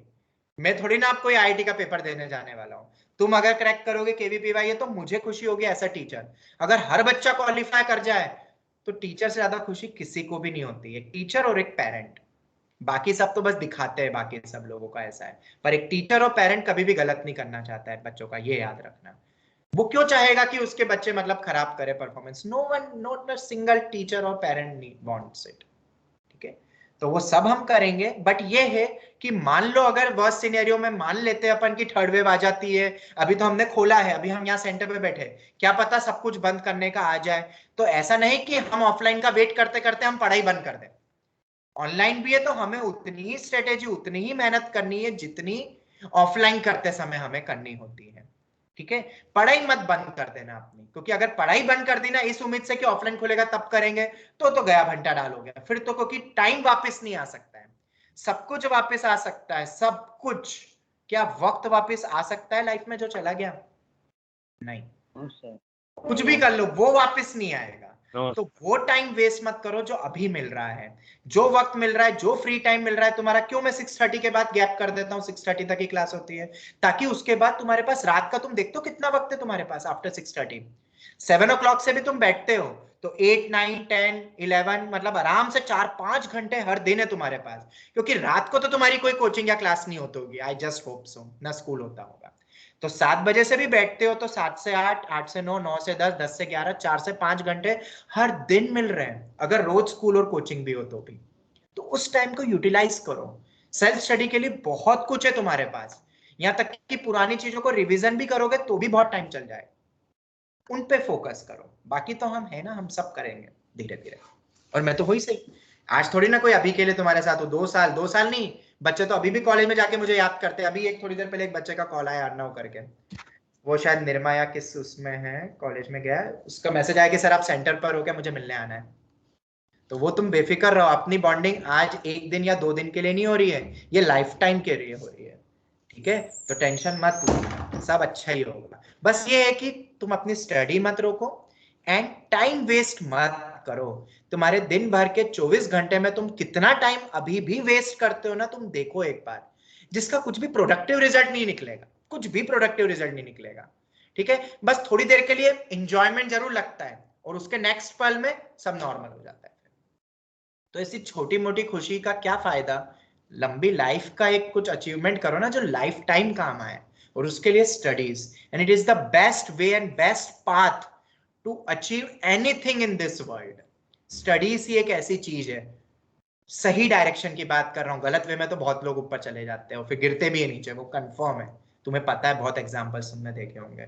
बट सही डायरेक्शन में अगर लाइफ में कुछ अचीव करना हो, सक्सेस पानी हो, तो उसके लिए स्टडीज इज द बेस्ट वे। और ये 2 साल 11वीं और 12वीं, इसमें अगर तुमने दम लगा दिया, लाइफ टाइम बस नॉर्मल ऐसा रहता है ना, तुम गए होगे कभी हाईवे पे गाड़ी चलेगी, कभी पहले ट्रैफिक में यहाँ कभी रहते हो, कभी हाईवे पे चले जाओ तो देखो कितनी स्मूथली गाड़ी चलती है, सीधा ही रोड है, कहीं मुड़ने की जरूरत नहीं, बस चलाते रहो अपनी गाड़ी को, उस तरीके से गाड़ी चलती रहेगी। अगर 11th 12th अच्छा हो गया तो, इससे तो बोलते हैं जैसे कोई गाड़ी सीखता है कोई, तो अगर उसने सिटी एरिया में गाड़ी सीख ली चलाना तो कहीं पे भी चला सकता है ना फिर जाके गाड़ी, मेरे ख्याल से तो कहीं पे भी चला सकता है। उसी तरीके से इसने 11th 12th में एफर्ट्स लगा दिए, ये 2 साल, अरे अब तो 2 साल भी नहीं बचे बेटा, टाइम तो कम होते जा रहा है, उल्टी गिनती शुरू हो गई है। जितना टाइम बचा 1.5 साल मान लो, अगर ये दम लगा दिया, लाइफ फिर अपनी हाईवे की तरह, हाईवे के सड़क की तरह है जो चलती जाएगी सीधे, ना कहीं टर्न ना ही कुछ, ऐसा है। तो इसलिए ये 2 साल बहुत क्रूशियल होता है। ओके, चलो, तो बहुत कुछ मैंने अभी इस हाफ एन आवर में तुम्हें चीजें पता ही है, थोड़ा सा आज मोटिवेशन भी मैंने रख दिया कि ये सब चीजें तुम्हें पता होना चाहिए, और मोटिवेशन अपना पार्ट कभी हुआ नहीं था, बहुत टाइम से बस अपन पढ़ते ही जा रहे थे। तो आई होप कुछ चीजें तुम्हारे दिमाग में गई होगी, यस और नो? Yes sir. हाँ Yes, sir. Yes sir. Yes. Just hope so कि ये मेरे 35 to 40 मिनट्स वेस्ट नहीं जाएंगे, मुझे बस इसका डर नहीं है। सर। Yes sir. क्योंकि फिर नहीं मुझे सर। लगता है कि ये वेस्ट हो गया, तो इससे अच्छा तो मैं पढ़ा लेता, 10 क्वेश्चन और करवा देता, मुझे तो सुकून मिलता कि मैंने तुम्हें पढ़ाया। पर ये चीज भी जरूरी होती है, मोटिवेशन भी, क्योंकि ये सब चीजों से तुम्हारा मेंटली तुम स्ट्रांग होते हो, ठीक है, कि हमें कुछ करना है लाइफ में। बस ये स्पिरिट रखो और बी मोटिवेटेड एंड एफर्ट्स लगाते रहो। फेलियर लाइफ में जरूर मिलेगा, अरे फेलियर मिलेगा तभी तो सक्सेस का टेस्ट चखोगे। जिसने कड़वा नहीं खाया क्या वो मीठे का टेस्ट समझ सकता है? बताओ मुझे, लाइफ में कभी नहीं समझ सकता है। नहीं तो सर। फेलियर तो आएंगे, पर फेलियर में जो गिर के मर गया या निकल गया, नहीं मुझसे नहीं होगा, रिट्रीट कर लिया, मैं तो छोड़ देता हूँ कोचिंग, मैं तो छोड़ देता हूँ, मैं कॉमर्स ले लेता हूँ, तो क्या हो गया, तो पीछे हटना हो गया एक तरीके से।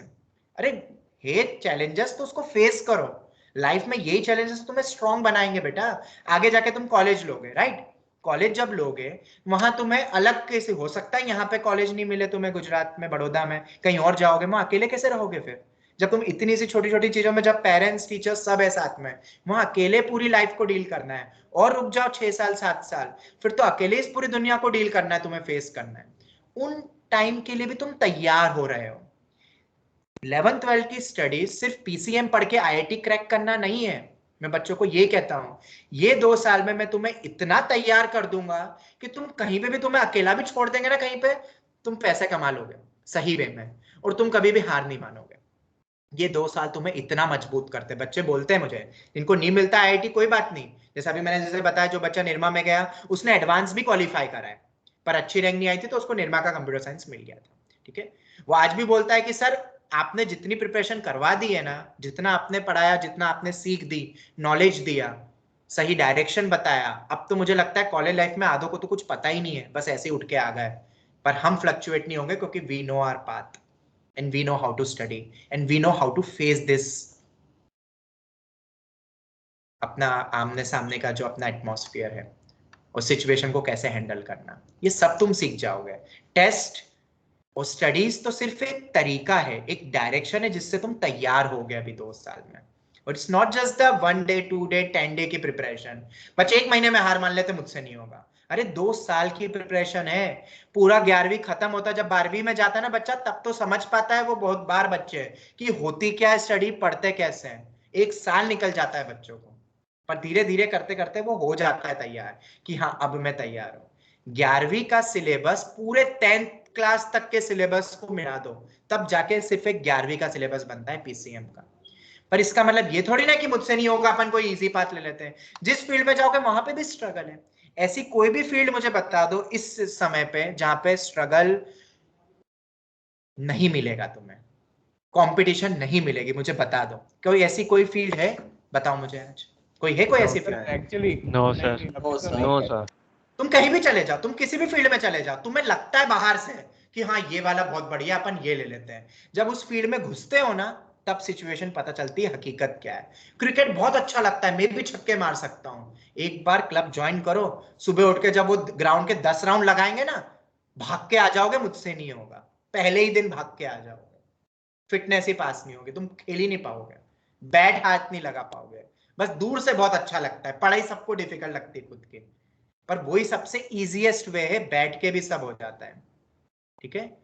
ध्रुव बेटा, मुझे वो मैं सभी बच्चों को भी बता देता हूँ, जो भी नए नए बच्चे हैं जिनने मुझे आज तक व्हाट्सएप पे मैसेज नहीं करा है, कृपया करके मुझे एक व्हाट्सएप पे पिंग कर देना, एक बस व्हाट्सएप पे, ताकि मैं उनके नंबर्स ऐड कर सकूं, कि आगे कभी कुछ तुम कॉल भी करोगे तो मैं उठाऊं। अननोन नंबर से मैं कैसे समझूंगा कि मेरे स्टूडेंट का नंबर है? मैंने पहले भी कहा था, जो भी नए नए एडमिशन हुए ना वो भी, ताकि उनको कोई भी क्वेरी कोई प्रॉब्लम हो तो डायरेक्ट मुझसे शेयर करें, I will sort it out. क्योंकि दुनिया का एक असूल है जो मैंने अपनी लाइफ में बनाया, every problem has a solution. तुम नहीं ढूंढ पाओ पर कोई और ढूंढ के तुम्हें दे देगा, ठीक है। नंबर नहीं है बेटा, नंबर लिख लो ना, लो एक सेकेंड,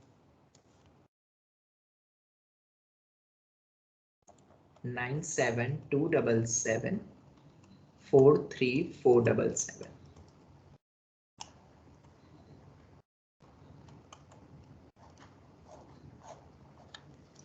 ठीक है ध्रुव? ऑल राइट, चलो तो और किसी को कुछ पूछना है, कुछ एनीथिंग? Yes sir. हाँ मासूम बोलो। सर आपने कहा ना कि केवीपीआई में 50+ मार्क्स भी अच्छे कंसिडर होता है, तो सर मतलब जेई उसमें में क्वालिफाई हो जाते हैं, क्वालिफाई हो जाते हैं उसमें तो सर एक क्वेश्चन है कि जेई एडवांस मतलब एक कितने मार्क्स पे एक अच्छी रैंक एक्सपेक्ट कर सकते हैं हम? देखो जितने लाओ अच्छे उतना कम है, बट अगर मैं पहले बात करूं जैसे 300 में से जेई मेंस के थ्रू अगर तुम्हें एनआईटीज में जाना है, टॉप एनआईटीज में, नहीं पहले सर, अपन जेई मेन की एडवांस बात करें, उस पे भी आऊंगा मैं, तो 300 में से 200 plus is a good score to get a 99 percentile, 300 में से 200 प्लस। ओके, अब एडवांस में मैं बात करूं तो 40% पे भी बच्चे आईआईटी में गए हैं, और 50% में तो एक बहुत अच्छा आईआईटी मिल जाता है 50% प्लस स्कोर में। मिल गया तुम्हें आंसर? 50%, अब जितने का भी हो, क्योंकि उसमें ना टोटल मार्क्स कम अब वेरी करते हैं, हर साल वेरी करते हैं। पेपर पैटर्न आईआईटी का किसी को नहीं पता क्या आने वाला है, नो वन नोस। जब तुम्हारे सामने स्क्रीन पे पेपर आता है तब इंस्ट्रक्शन से पता चलता है कि इस बार ये पैटर्न है पेपर का, ऐसा होता है।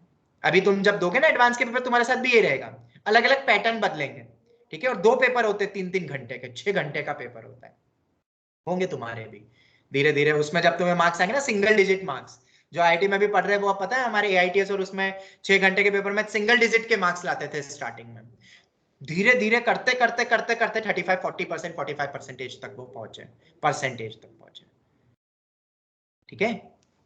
यस होंगे सर। ऐसे पेपर, सब होंगे। टफ भी पेपर आएंगे, तुम्हारे मार्क्स बहुत गिरेंगे, कुछ भी नहीं बनेगा पेपर में, ऐसा भी होगा। पर जब ऐसे आएंगी चीजें, ऐसी सिचुएशन आएगी तो तुम हैंडल करना सीखोगे। सब हाँ कुछ ही तुम्हें इजी देता है, जहां एनसीईआरटी के ये 4 क्वेश्चन कर लो जो 10वीं तक होता था, जो स्कूल का टीचर करता है आज भी। 10 क्वेश्चन करवा दिए, यही 10 क्वेश्चन पेपर में आएगा, रट लो। कैसे इंजीनियर बनोगे तुम अभी सोच लो। आईआईटी में क्या ऐसे इंजीनियर्स बनेंगे, ऐसे जाएंगे बच्चे? Obviously not. नहीं सर। आईआईटी पूरे वर्ल्ड में सबसे टफेस्ट एग्जाम बोली जाती है, और अगर कोई एक आईआईटीएन का टैग लगा दे, आई एम एन आईआईटीएन, वो दुनिया में कहीं भी चले जाओ उसको नौकरी मिल जाएगी, बहुत अच्छे पेपर। ऐसी थोड़ी ना कोई मिलता है, तो वो टफ है। टफ मतलब इट्स ऑल अबाउट लॉजिक। मैं तो बोलता हूँ पूरी साइंस, एवरीथिंग इस लाइफ में, मतलब not only studies, apart from non academic part भी, स्टडीज के अलावा भी it's all about logic, mental ability. मैं तो बोलता हूँ दिमाग का खेल है, जिसका दिमाग चलने लग गया वो कहीं भी भेज दो उसको, वो चल लेगा, कर लेगा। और उसको चलाने के लिए आईआईटी तो एक बस राइट एक रास्ता है, क्योंकि जब उसमें तुम जब क्वेश्चन सॉल्व करते हो, वैसे सोचते हो जैसे लेवल 2 के क्वेश्चन में तुम थिंक करोगे, वो क्या कर रहा है? वो तुम्हारी मेमोरी को स्ट्रॉन्ग कर रहा है एंड तुम्हारे ब्रेन को स्ट्रॉन्ग कर रहा है, थिंक करवाना सिखा रहा है। इसलिए मैं बच्चों को बोलता हूँ अनसॉल्व्ड क्वेश्चन करो, सॉल्व्ड क्वेश्चन नहीं, अनसॉल्व्ड क्वेश्चन करो, रीडू करो बिना देखे, तब दिमाग पे स्ट्रेस पड़ता है।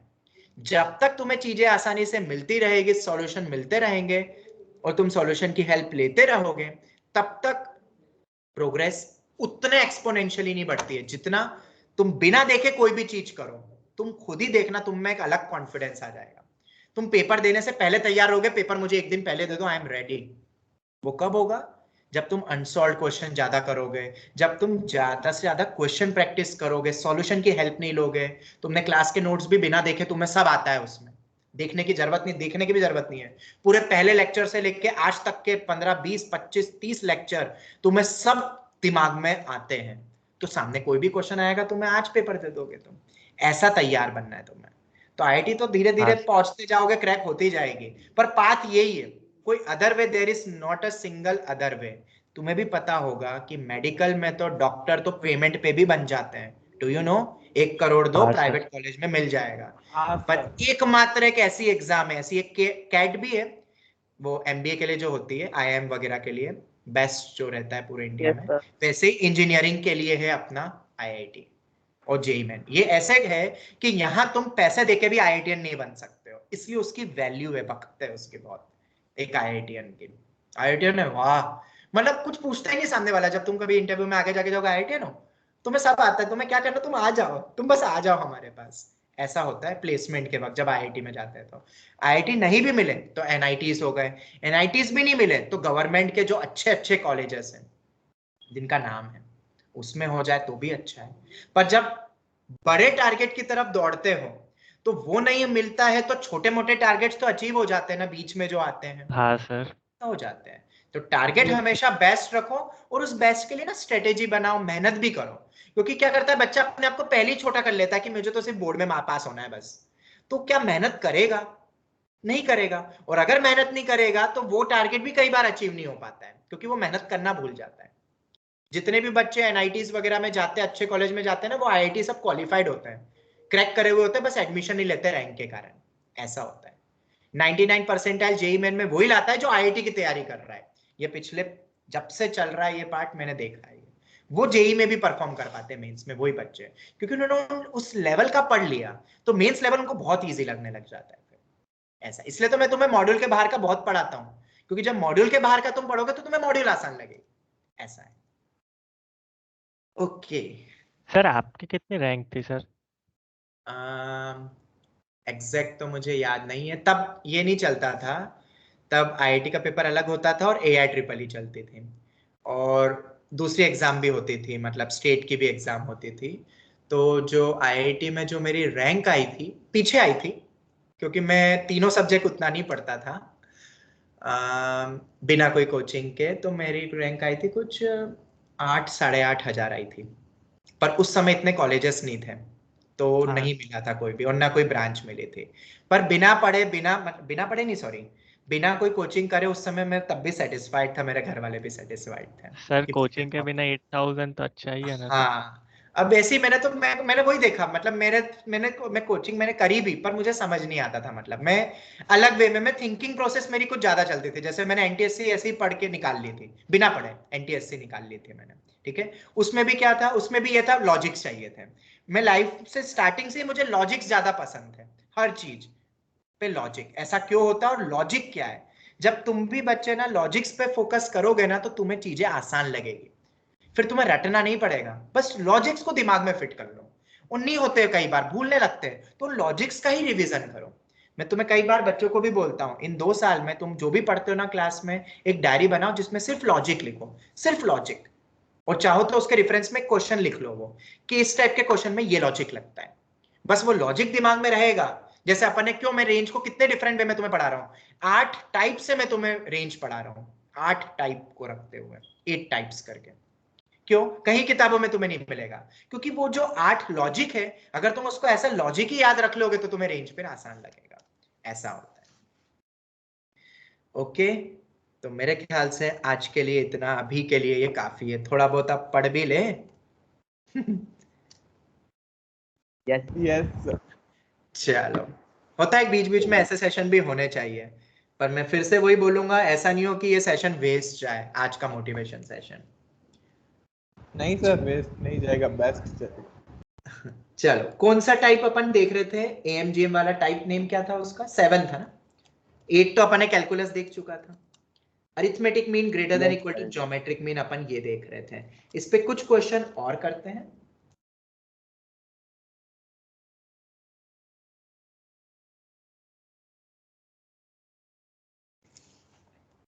फाइंड रेंज, अब मैं रेंज पे क्वेश्चन दूंगा तुम्हें डायरेक्ट। फाइंड रेंज ऑफ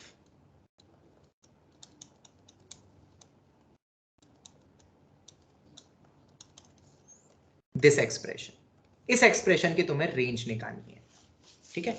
अब याद रखना, ये लॉजिक तभी लगता है जब टर्म्स क्या होती है? पॉजिटिव, वरना तो नहीं। एक सेकंड बच्चा, रुकना।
ओके ये क्वेश्चन था, बना किसी से? कैसे करेंगे, सोचा किसी ने? देखो इधर, अगर तुम जो लॉजिक दिमाग में आता है, हाँ बेटा बोलो। सर इसकी range 3 cube root 5 minus 5 comma infinity होगी। देख लेते हैं, मैं वही पॉइंट पे आ रहा हूँ। ये तीनों टर्म्स पॉजिटिव है ना? यस ऑब्वियसली डोमेन के कारण x कभी जीरो नहीं हो सकता, पता है ना? बाय डोमेन डिनोमिनेटर जीरो नहीं हो सकता है। Yes sir. तो और x स्क्वायर बाकी वैल्यूज पे तो जीरो हो सकता है, पर जीरो तो x रखूंगा नहीं, तो ये टर्म्स पॉजिटिव ही होगी ना हमेशा, भले ही x के बारे में कुछ नहीं दिया हो, क्योंकि स्क्वायर है और जीरो नहीं हो सकता है। तो ये पॉजिटिव टर्म्स है। तो अगर ये पॉजिटिव टर्म्स है तो अपन क्यों ना, अगर अपन अरिथमेटिक मीन लगाते हैं यहाँ पे बाई 3, तो ज्योमेट्रिक मीन क्या होगा? x square into 1/x square into 5 की पावर में 1/3, यही होगा। यस तो सर। ये अपना आ जाएगा 3 इंटू 5 रेज टू 1/3। तो ये रेंज मतलब ये मिनिमम वैल्यू हो जाएगी, है ना कि नहीं? ये मेरा y है, तो ये अगर मिनिमम वैल्यू हो गई तो रेंज कितनी आ जाएगी? 3 इंटू 5 रेज टू 1/3 से इंफिनिटी। यही लग रहा है ना आंसर? सर हम यहाँ पे Yes, sir. 5 को क्यों नहीं शिफ्ट करेंगे? 5 को? अरे ये तो हमें सर जो निकालनी है, हमने इसकी रेंज है, हमें रेंज ही इसकी निकालनी है ना, निकालनी उस ओके पूरे सर। टर्म की है, वही तो y है मेरा, वरना 5 आता ही क्यों? ये था, तो ये मेरा सर आंसर इसको हम 3 cube root of 5 comma infinity भी लिख सकते हैं ना? 3 cube root of 5 comma infinity, हाँ वो 5 रेज़ टू 1/3 को क्यूब रूट ऑफ 5 लिख दो। बट तुम्हें पता है this answer is wrong. Sir ऐसा क्यों रॉन्ग? सब कुछ तो सही करा, आंसर आ रहा है, ऐसा क्या करते हो सर? आप ही ने तो पढ़ाया था। अरे बेटा मैंने पढ़ाया तो था, पर साथ में एक चीज और बोली थी पिछली क्लास में, जिसपे क्वेश्चन अब आया है। वी विल, याद है वो नोट कि भूल चुके हो? वी विल चेक ये मिनिमम वैल्यू किस इनपुट पे मिली, क्योंकि आउटपुट का तभी अस्तित्व है ना जब इनपुट होगा। Yes obviously.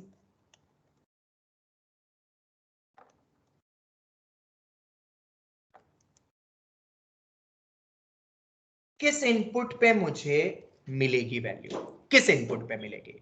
तो किस इनपुट पे मिलेगी वो पता करने के लिए क्या करोगे? तो हमें पता है कि टर्म्स क्या हो जाती है, एम और जीएम कब बराबर होते हैं? जब टर्म्स क्या हो जाएगी? इक्वल। तो क्या देखो, क्या ये तीनों बराबर होके कोई एक्स मिल रहा है क्या? क्या ये तीनों बराबर हो सकते हैं जिनमें एम जीएम लगाया? ध्यान से देखो, नहीं बाबा। अगर पहले दो को सॉल्व करोगे तो x आएगा +-1, और जब इन दोनों को सॉल्व करोगे तो x आएगा +-√5, और इसको करोगे तो 1/+-√5। अरे x तो एक ही है, एक साथ इतने अलग अलग हो सकते हैं क्या? सेम x पे मिल रहा है क्या कि कुछ ऐसा रखूंगा और आउटपुट मिलेगा? अलग अलग x रख सकता हूं क्या कि इधर x कुछ और रखूं, इधर कुछ और रखूं? अरे बेटा इनपुट तो सेम ही है ना, x तो एक ही है, सब जगह सेम होगा। तो क्या तुम्हें कोई x मिला जिसपे ये तीनों बराबर हो जाए साथ में? नो नहीं मिला। No, sir. मतलब क्या ये मिनिमम वैल्यू पॉसिबल है? नहीं है। और अगर ये मिनिमम वैल्यू पॉसिबल नहीं है तो ये आंसर, ये रेंज गलत है। तो सर क्या करें? तो पता है एफएफएम मेथड सबको आती है ना? सबको आती है? Yes sir. हाँ sir. Instead of applying am greater than equal to gm in x square 1/x square or 5, we will apply in, उसमें लगाने के बजाय मैं अप्लाई करूंगा इन दो टर्म में, x स्क्वायर और 1/x स्क्वायर में। और अगर इन दो में अप्लाई करूंगा तो अब देखो, और तुम्हें पता है एफएफएम से अपन +5 तो कर ही सकते हैं। अरे कांस्टेंट को तो ऐड करके अपन फटाफट कर लेंगे, हमने पढ़ा हुआ है वो मेथड। प्लस से तो करना है, तीनों में नहीं लगा रहे अपन, +5 तो आखिरी में ऐड कर देंगे। अगर इन दो में अपन एएमजीएम लगाते हैं तभी तो ये अब कंफर्म करना है कि एएमजीएम किन टर्म्स में लगाना है। हमने कल भी देखा था ना वो a²b³ वाले क्वेश्चन, किसमें एएमजीएम लगाना है वो मेन मुद्दा है। अब यहाँ पे आ तो गया, पर हमें ये चेक भी करना पड़ता है, वरना देखो ऐसी प्रॉब्लम होती है। अब एग्जैक्ट आंसर पता है क्या है? देखो ये तो 1 हो जाएगा, तो ये कितना आ गया? 2 आ गया। और वो तो ऐसे भी दिख रहा था, नंबर प्लस उसका रेसिप्रोकल, नंबर प्लस उसका रेसिप्रोकल अगर पॉजिटिव होता है तो 2 से इंफिनिटी होता है, ये तो हमने पढ़ा भी है। तो ये अपना 2 से इंफिनिटी हो गया, पर आंसर ये नहीं है। y क्या था, x square plus 1/x² plus 5। तो एफएफएम मेथड से +5 कर सकते हो, +5 करोगे तो रेंज कितनी हो जाएगी, 7 से इंफिनिटी। 7 से इंफिनिटी। इंफिनिटी में कोई फर्क नहीं पड़ेगा, and this is 7 my close answer. infinity. But sir फिर से वही चीज चेक करना पड़ेगा ना, 7 कब आएगा। हाँ हाँ करेंगे ना, करेंगे। 7 कब मिलेगा, व्हेन ये मिनिमम वैल्यू थी, तो कभी मिनिमम वैल्यू पूछे तो भी आंसर अपने को आता है। व्हेन बोलो x² is equal to 1/x², क्योंकि am/gm बराबर होगा तो ये टर्म्स बराबर होगी ना, ये दो जिनमें लगाया हमने। Yes sir. am equal to gm, तो कर दिया हमने बराबर। तो उससे कितना आया, x⁴ 1 आया, Sir 1. तो +-1 आएगा। सर x तो नेगेटिव नहीं, अरे x तो नेगेटिव हो सकता है, x² और 1/x², Yes sir, जिसमें square am/gm क्योंकि लगाएंगे, पॉजिटिव हो जाएगा. ये टर्म जिनमें am/gm लगता है ना, वो टर्म पॉजिटिव होना चाहिए। x कुछ भी हो कोई मतलब नहीं है। तो हमें 2 इनपुट मिल गए, 1 रख के भी मुझे 7 मिल रहा है, रख के देखो, रखो इसमें 1 रखो या -1 रखो, क्वेश्चन में Yes रखो, sir, मिल रहा है. 7 मिल रहा है। तो आंसर क्या हो गया, रेंज क्या हो गई, करेक्ट आंसर क्या हो गया, 7 से इंफिनिटी। तो जब कभी भी ऐसे कांस्टेंट वगैरह भी देना, तो कांस्टेंट को एफएफएम मेथड से ऐड कर देना, तुम तो वेरिएबल वाले में am/gm लगाना, तो जनरली ये प्रॉब्लम आती नहीं है, वो इनपुट कुछ ना कुछ मिल जाएगा। और कांस्टेंट वगैरह उसको तो अलग से ऐड कर देना। समझ आ गया सबको, ये था Yes. ठीक है। इसके ऊपर मेरे ना खुद के भी नोट्स भी लिखे हुए am/gm पे, मुझे कोई भी एक बार पिंग कर देना, मैं अपने एक्चुअल लिखे हुए नोट्स am/gm वाले ना, यही वाले क्वेश्चंस के, उसमें कुछ और क्वेश्चन मिल जाएंगे तुम्हें, तो अच्छा खासा प्रैक्टिस हो जाएगी, मैं भेज दूंगा तुम्हें, ठीक है। मुझे याद दिला देना। एक क्वेश्चन और करें, थोड़ा सा टाइम बाकी, एक क्वेश्चन और कर Yes ले। sir. चलो। हाँ sir.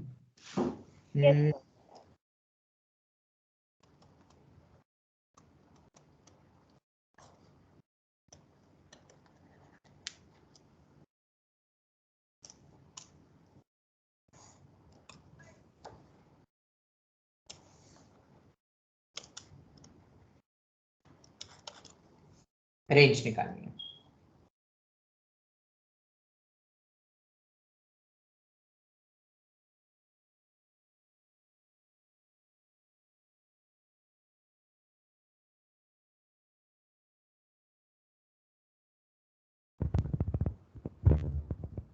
Sir am/gm method use करनी है। हाँ अभी तो वही कर रहे हैं ना, उसके अलावा तुम कर भी नहीं सकते हो। 4 डिग्री का मैंने कब पढ़ाया तुम्हें, एक कैलकुलस है, पर कैलकुलस अभी नहीं, वो तो बाद में। सेपरेट कर दो, x is not equal to 0 by domain, domain क्या है, r-0, Yes. 0 कभी नहीं रख सकता हूं मैं, ये मेरा डोमेन है। अब अलग अलग कर दो, पहले के साथ सेपरेट, सबको सेपरेट कर दो, देखो फिर ओपन हो जाएगा क्वेश्चन। पहला x² है, x² प्लस 3/2/x²। बस क्वेश्चन खत्म। सर और कुछ तो गिवन ही नहीं, एडिशन वगैरह है उसकी रिक्वायरमेंट भी नहीं है, ये x कैंसिल ही हो जाएगा am/gm में। तुम किस में लगाओगे am/gm, now apply am greater than equal to gm in terms जो कि पॉजिटिव होने चाहिए, x² और 2/x²। बोलो क्या इसमें लगा सकता हूँ, +3 तो मैं कर दूंगा ऐड। Yes sir. बस हो गया question. By 2 greater than equal to x² into 2/x² की पावर में 1/2, ये आ गया। तो कितना हो जाएगा, उधर गया 2 2√2 और x² प्लस 2/x², ये आ गया। आया कि नहीं आया, ये √2 बन गया। Yes. और एक दूसरा चले गया, तो आंसर क्या हो जाएगा, y का रेंज क्या हो जाएगा, क्या ऐड करना है उसमें, एक Sir प्लस, 3 तो 2√2 plus 3 comma infinity. हाँ तो 2√2 प्लस 3 से इंफिनिटी। सर किस इनपुट पे मिलेगा, अरे वो तो निकाल सकते हैं किस इनपुट पे 2√2 मिल रहा है। व्हेन x² किसके बराबर हो जाएगा, 2/x² के, तो x⁴ मेरा 2, तो x हो जाएगा 2⁴ प्लस माइनस, ये इनपुट्स में मुझे मिल जाएगा। तो ये मिल रही है और ये मेरी मिनिमम वैल्यू है। समझ में आ गया, यस ऐसे क्वेश्चंस यस। Yes. ठीक है। इस पे भी बहुत अच्छे अच्छे क्वेश्चंस बनते हैं, बहुत सारे अच्छे अच्छे क्वेश्चंस बनते हैं, ठीक है। अब जैसे कि मैं ये वाला एक क्वेश्चन तो मैं और दूं, जैसे कि ये दे दिया एक और question, x² plus 4 plus 9 upon में x² प्लस 1, क्या इसकी रेंज निकाल सकते हो, मैंने अलग ही करके दे दिया तुम्हें, पहले ही सेपरेट करके दे दिया है फाइंड रेंज। मैं इस पे क्वेश्चन एंड ऑल तुम्हें दूंगा आज, तुम करना सॉल्व। आज ज्यादा नहीं कर पाए ना अपन क्वेश्चन, तो मैं तुम्हें अलग से दे दूंगा, तुम जरूर करना। और फिर कल से ही अपन टाइप्स ऑफ फंक्शन करेंगे। फिर अब आज का तो हो गया टाइम, ये आखिरी क्वेश्चन और कर लेते हैं। इसमें कैसे एमजे और कुछ गिवन नहीं है डाटा, सम वम वगैरह कुछ नहीं दिया है, इसकी रेंज निकालनी है। इस टाइप के अजीबोगरीब टर्म तुम कुछ कर ही नहीं सकते हो। एलसीएम भी लोगे तो 4 डिग्री इक्वेशन बन रही है, उसका ना क्वाड्रेटिक बन रहा है ना कुछ, तो रेंज कैसे निकलेगा। एफएफएम मेथड भी डायरेक्ट तो एफएफएम अटकेगा ना, ये एक्स दोनों अलग अलग है, दो जगह एक्स है। सर कैलकुलस वैसा होगा? कैलकुलस नहीं बेटा, ये एएमजीएम से ये भी हो रहा है, पर अभी तुम्हें नहीं दिख रहा है, अभी लग रहा है कि वो एक्स अटकेगा। देखो देखो देखो क्या कर रहा हूं मैं, ध्यान से देखो क्या। सर हाँ। उसको स्प्लिट कर दिया 4 को। हाँ, बहुत ज्यादा दिमाग नहीं लगाना था, अभी भी बहुत इजी क्वेश्चन दिया है मैंने, वरना इस पे भी बहुत अच्छे अव्वल दर्जे के क्वेश्चन बन सकते हैं। अब ये मेरी एक टर्म है, ये मेरी दूसरी टर्म है, दोनों पॉजिटिव है ना? बिल्कुल है। तो अप्लाई क्या कर देंगे यहाँ पे अपन, am greater than equal to gm। तो x square plus 1 plus 9 upon, फिर चेक भी करेंगे अपन, ठीक है, ताकि कोई गड़बड़ नहीं हो। अपॉन में 2 इज ग्रेटर देन और इक्वल to x square plus 1 into 9 upon x square plus 1 की पावर में 1 अपॉन 2। तो ये तो अपना कितना हो जाएगा, ये उधर गया ये गया, क्या 6 आ रहा है, 9 का स्क्वायर रूट 3। तो ये 6 सर 9 कॉमा इंफिनिटी हो जाएगा। हाँ देख लो, बना कि नहीं बना, इतना अच्छा क्वेश्चन था ये। और मैं ये एक्चुअल क्वेश्चन नहीं था, एक्चुअल क्वेश्चन कुछ और ही था, मैंने तो उसको इजी करके दे दिया। मैं दूंगा तुम्हें शीट, उसमें मिलेगा तुम्हें एक्चुअल क्वेश्चन क्या था इसका। तो अब तो हो जाएगा 9 से इंफिनिटी। हमें क्या करना है, दोनों तरफ +3, इधर ही कर दो ना एफएफएम मेथड से, बार बार क्यों लिखो पूरा, +3 कर दो, क्योंकि मुझे एक +3 अलग से और था। अगर मैं इसी में डायरेक्ट लगाऊंगा एएमजीएम तो अटकेगा ना, कैंसिल नहीं होगा ना, लॉजिक मिल गया ना कि क्यों उसको +3 अलग करा। देखो जीएम अगर एएम अगर तुमसे मिनिमम वैल्यू जैसे सम का पूछ रहे, मिनिमम वैल्यू पूछ रहे ऑल, तो कुछ और डेटा भी मेंशन होना चाहिए, नहीं है तो वेरिएबल टर्म कैंसिल होगी, तभी तो रेंज निकल पाएगी, वरना तो वो वेरिएबल की टर्म्स में अटक जाएगा। ऐसा है, तो ये मेरा आंसर हो गया। तो हम आज की क्लास को यहीं वाइंड अप करेंगे। चीजें क्लियर हुई? आज हमने जो जो भी बातें करी, डिस्कस करा, एंड जो क्वेश्चंस करवाए अभी थोड़े बहुत, कुछ और मैं तुम्हें दे दूंगा एएमजीएम पे, मैं देने वाला हूँ शीट, तुम उनको गो थ्रू जरूर करना, और जो भी नया क्वेश्चन दिखे, जो भी अच्छा दिखे, उसको अपने मॉड्यूल अपने नोट्स में ही ऐड ऑन कर लेना, ठीक है। बाकी कल से हम, मुझे याद भी दिला देना, अब अपन टाइप्स ऑफ फंक्शन ही करेंगे, अब और कुछ नहीं, बहुत पढ़ लिया रेंज, अभी के लिए काफी है, बाकी बाद में प्रैक्टिस करेंगे फिर कभी, ओके। और वो प्रैक्टिस पेपर्स के लिए मुझे एक बार व्हाट्सएप कर देना कोई भी, और जो भी नए बच्चे जिन्होंने आज तक मुझे व्हाट्सएप नहीं करा है ना, वो मुझे एक बार अपने नंबर के साथ व्हाट्सएप कर देना, अपने नाम और अपनी बैच नेम के साथ। चलो, तो हम यही वाइंड अप करते हैं, इसी के साथ ही आज का सेशन समाप्त होता है। Sir thank you sir, bye sir. Bye sir. Thank you thank you bye sir. Thank you.